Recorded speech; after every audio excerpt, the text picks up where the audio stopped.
এই অতএব এই জায়গায় তুইলা নিয়ে যাওয়ার প্রয়োজন এই জায়গায়।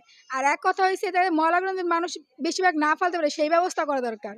কিছু, কিছু বাসা আছে যে আমাদের বাসায় এদিকে লাইন আমরা ময়লা টাকা দেই, ময়লা সবকিছু করি। কিন্তু অন্য সব বাসায় ময়লা কোনো টাকাই দেওয়া হয় না। উনারা সব ময়লা ড্রেনে ফালায়। ঠিক আছে? এই হইছে এক কথা। দ্বিতীয় কথা হইছে এই জায়গায় ময়লা তুইলা রাখার যে অবস্থাগুলো দেখতেছেন আপনারা, এই জায়গায় কোনো সমাধান নাই এই জায়গায়। এর কোনো সমাধানই নাই। আর দ্বিতীয় কথা হইছে জায়গায়, জায়গায় যে পরিমাণ ময়লা না জমে আছে বাচ্চারা এইভাবে আমার কাছে মনে হয় যেটা কি আমাদের শিশু ছোট, ছোট বাচ্চারা বেশিরভাগ এই কারণেই অসুস্থ হয়ে যেতেছে। কারণ দুর্গন্ধগুলো সব পেটে যাইতেছে। খাবারের দুর্গন্ধ চলে যাইতেছে।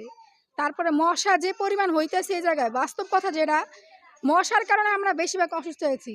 জ্বর তো প্রতিদিন আমার কতদিন পরপরই হইতেছে। ডায়রিয়া, জ্বর এগুলো পাতলা পায়খানা আমাদের বাচ্চাদের সবসময় হইতেই আছে। সপ্তাহ হয় না আবার ভালো হয়, আবার সপ্তাহ হয় না আবার ভালো হয়। এরকম অবস্থা আমাদের।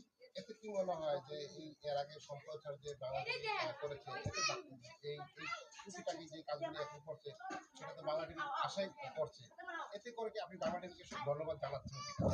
ধন্যবাদ জানানোর কথা যদি পরিপূর্ণভাবে হয় তাইলে আমি মনে করি সন্তুষ্ট হইতে পারবো আমরা। আর এই টুকটাক কাজ করে আমরা মনে করি না এর কোনো সান্ত্বনামূলক আমাদের কোনো কিছু করার নাই। কারণ এই জায়গায় আপনার এতটুকু কাজ করে এটা দেখানো হইলো। আপনারা দেখেন এই জায়গাগুলো যে পরিমাণ ময়লা জমে আছে, ঠিক আছে?